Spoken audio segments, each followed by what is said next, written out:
Two 17-year-old twin brothers from Nevis saved 3 people and their dog out of a sinking boat on a Nevis area lake recently. 3 people had gone out duck hunting on First Crow Wing Lake when their boat sank and there was no way for them to swim to shore. One family got together and was able to get the hunters to safety before first responders were able to make it to the scene. Our reporter Cindy Dick has more. Darcy Gagnon, a recently retired state patrol officer, was working one night when she received a call about a duck hunting trip gone wrong near her house. The report that we got is there was 3 hunters in the boat, no life jackets, and their boat was sinking. Well, when you have a lot of gear and a lot of people, boats don't like to float very well. And they had the dog go up front, took a scoop in the front, killed the motor, ran to the back.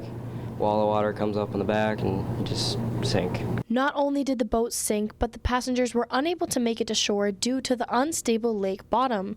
Gagnon immediately called her husband and 2 17-year-old sons. We got woken up by our dad saying that someone was sunken in the lake, duck hunters, and the nearest police boat, our fire department boat, was about a half hour to an hour away, and we were the closest to the situation, so we went out to put the boat in the water and try to rescue these people. One reason the family knew it was so important to step in was that the boys have been hunting on this lake for years. They knew exactly where the access point was, even though it's hard to get to. It's in a big waterfall management area and it's not really on the maps. So unless you're familiar with the access points, to look at the county map and find it, I don't think you're going to find the trails in these access points. It would have taken first responders an extra 30 minutes to an hour to get to the incident site, whereas the Gagnon's house was only about a mile away. The 2 boys jumped right out of bed and got to work.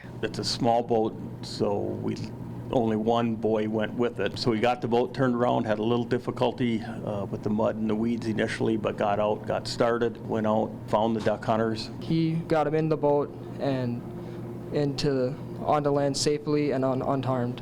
Reporting from Nevis, I'm Sydney Dick, Lakeland News. Once they made it to shore, the hunters were handed over to first responders who were eventually able to make it to the scene. No one was harmed during the whole incident, and the boys' payment for saving everyone, as with all other 17-year-olds, it was simply time to go to school. Lakeland News is member-supported content. Please consider supporting Lakeland News today.